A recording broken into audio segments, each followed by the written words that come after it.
Bonjour tout le monde. Alors, petite promenade encore dans la forêt, dans la nature. Avec le sujet comment réagir à l'insulte. En fait, voilà, j'ai pris ce titre-là parce que j'aime bien partir toujours d'anecdotes vécues ou d'exemples ou de conversations avec des amis. Et là, il y a un bon copain à moi qui me racontait qu'un matin, alors le matin, il se lève et puis vraiment de bonne humeur, quoi, tu vois, avec la chanson, je suis de bonne humeur ce matin, il y a des matins comme ça, des trucs, vous voyez vraiment le genre, quoi. Donc bonne humeur, content, fait beau, et donc hop, il prend son petit déj, tout ça, vraiment positive vibes, tu vois. Et donc il part au travail, il prend sa voiture, tout ça, il roule, tout va bien. Et à un moment donné, il arrive à un espèce de passage, un passage piéton. Et puis là, il y a une vieille dame qui va pour traverser, je sais pas quoi, et puis donc lui, il hésite, enfin il se passe un petit micmac où elle lui fait un petit peu peur. Mais lui, il voulait la laisser passer, donc du coup, de bonne humeur, toujours gentil, prêt à aimer tout le monde. Et hop, il la laisse passer, puis il est content de son geste, quoi. Il dit, voilà, j'ai été sympa. Et la vieille dame, elle passe, et en passant devant, elle l'insulte, elle lui fait des gestes obscènes et tout, et parce qu'elle a eu peur, oui. Alors, alors il m'a raconté, c'était intéressant parce que ça l'a complètement, pas retourné, c'est peut-être un peu fort, mais quand même, il s'est dit, ah ben voilà, je suis sympa et tout, et puis la dame, elle me répond comme ça, et puis elle m'agresse, elle m'insulte et tout, alors que lui, le contraste était d'autant plus grand que lui, il était de bonne humeur, vraiment bien. Et du coup, en quelques minutes, je ne sais pas si c'est arrivé 10 minutes, un quart d'heure après son départ de chez lui, ben voilà, tout s'est assombri, et sa bonne humeur s'est évanouie, quoi. Je rigole, mais ça arrive très souvent, malheureusement. Et ça me fait penser à deux choses. Il y a deux remarques que je ferai, là-dessus. La première, c'est que c'est pas parce que on est gentil avec quelqu'un ou qu'on se comporte bien, ou là, par exemple, là, il a laissé traverser et tout, que l'autre est obligé de faire pareil. C'est bien la réciprocité, mais bah voilà, il faut reconnaître que ça n'arrive pas toujours. Et quand ça arrive, il ne faut pas se décourager pour autant. Il ne faut pas après se dire, bon, bah, c'est comme ça, ça arrive souvent, hein. Bah, puisque c'est comme ça, ben voilà, je ne laisserai plus passer les piétons, ou il n'y en a rien à foutre, et c'est pour se faire remercier comme ça, blablabla, vous voyez. Et ça arrive dans plein d'exemples. Donc ça, c'est la première remarque que je voulais faire là-dessus. Nous, il faut qu'on fasse ce qu'il y a à faire, bien se comporter, bien penser, bien parler, hein, le plus possible. Dans le respect de l'autre, de tous quoi, de ce qui est autour de nous, des gens, de la nature, de tout ce que vous voulez. Mais c'est pas parce que ça vous le rend pas tout de suite, ni à tous les coups, qu'il faut pour autant se décourager et se dire, bon, bah, tu vois, j'ai essayé, ça sert à rien, quoi. Voilà, ça c'est la première remarque. Et la deuxième, qui se rapportera pour le coup un petit peu plus au... Oh là, il y a une grande côte là, regardez-moi ça un peu. Ah non, là je vais vous montrer ça parce que... Regardez, comment voulez-vous que je... Hein, vous voyez, quand même, je transpire, hein, pour arriver à faire ça.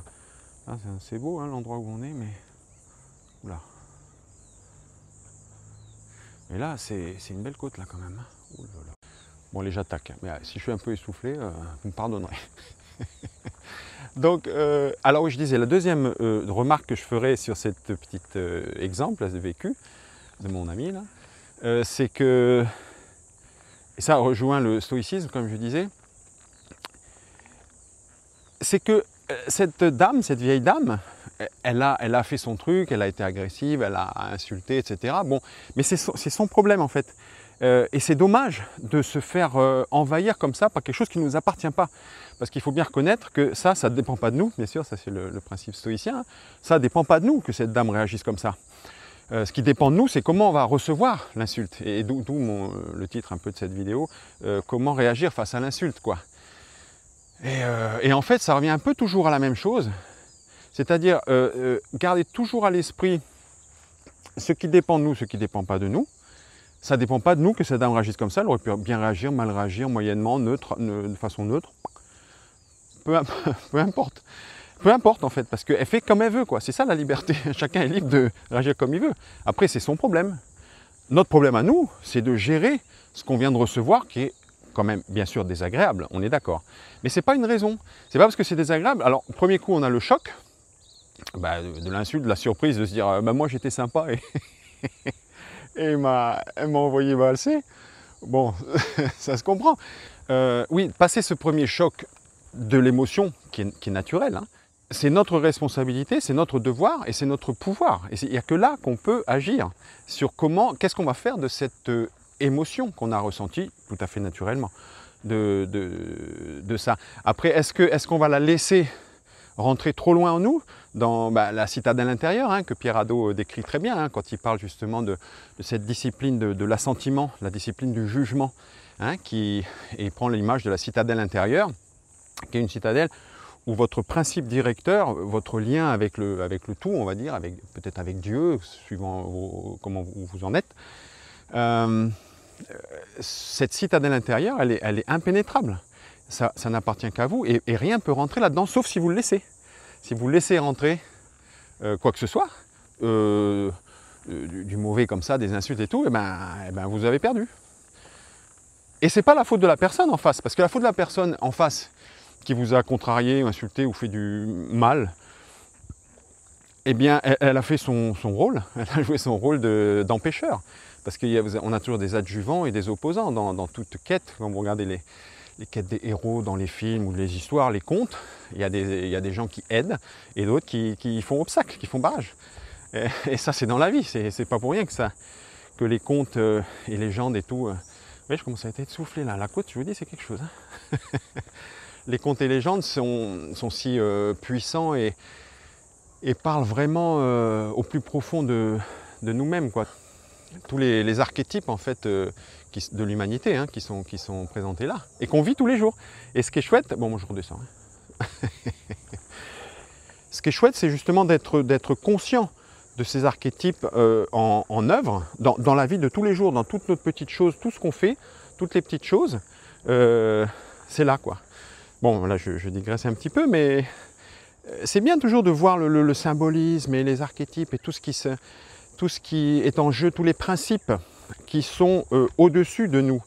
Et donc là, je vais peut-être conclure avec ça pour dire que justement, quand la vieille dame l'a insulté, c'est normal qu'il se soit senti vexé, déjà parce que c'est une atteinte à notre honneur, entre guillemets, et donc on n'est pas content. Et donc ça revient toujours au même truc, c'est-à-dire d'arriver un maximum à ne pas s'identifier à ce corps, à cette identité, à ce qu'on est là, Carl Baudouin, moi, tu vois. Ça, c'est quelque chose, mais ce n'est pas le plus important. Le plus important, c'est ce qui est au-dessus, ce qui est peut-être la citadelle intérieure, le principe directeur à l'intérieur de ça, et ce qui me relie au plus haut, ce qui me relie à vous, à tout le monde, à l'humanité. Tout ce qui nous relie, c'est ça qu'il faut servir.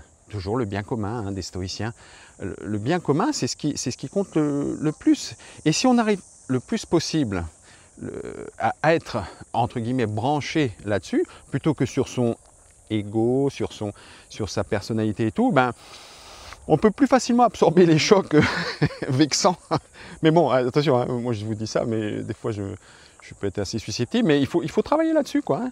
Il faut travailler sur notre susceptibilité, sur tout ça, parce que pour dire, c'est pas important, je veux dire, il n'y a pas de conséquences à part nous qui sommes froissés, vexés, nanana.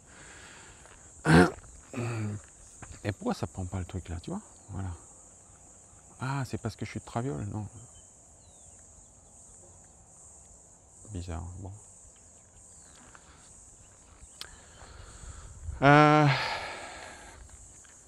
Bref, pour finir, ce que mon pote aurait dû essayer de faire, c'est quand elle l'a insulté, et fait des gestes obscènes.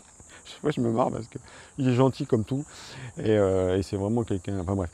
Et eh bien, ça aurait été de s'élever au-dessus de lui-même et de plus être en lui-même, simplement comme si tu voyais la situation à la limite d'au-dessus, quoi. Comme si tu regardais un film, tu vois une scène qui est rigolote d'ailleurs. On peut rire de soi On peut rire soi-même d'ailleurs. Si tu es le premier à rire de toi-même, tu ne prêtes à rire à personne. C'est une des devises des philosophes antiques aussi, ça. Et c'est pas mal. Mais il ne faut pas le faire pour faire semblant. Vraiment, si vous êtes le premier à rire de ce qui vous arrive, bien sûr à condition que ce ne soit pas trop grave, là c'est pas grave du tout, et ben là c'était cocasse comme truc. Il est gentil, il fait son truc, et elle l'insulte, donc il pourrait en rigoler. Et comment faire ça? Il faut apprendre à se détacher de soi, quoi. Voilà, de regarder d'en haut. C'est aussi d'ailleurs un des principes stoïciens par rapport à la discipline du jugement et de l'assentiment, c'est de voir les choses d'un point de vue plus élevé. Et c'est faisable de mettre notre regard là le plus possible. On n'a rien à perdre si on a confiance en soi, on a confiance en nos valeurs. Tout peut se faire smooth, tranquille, quoi. Voilà. Voilà, voilà, donc je vais vous laisser en vous souhaitant tout le meilleur du monde et restons maîtres de nous-mêmes, essayons de toujours voir ce qui dépend de nous, ce qui ne dépend pas de nous, c'est la base toute simple.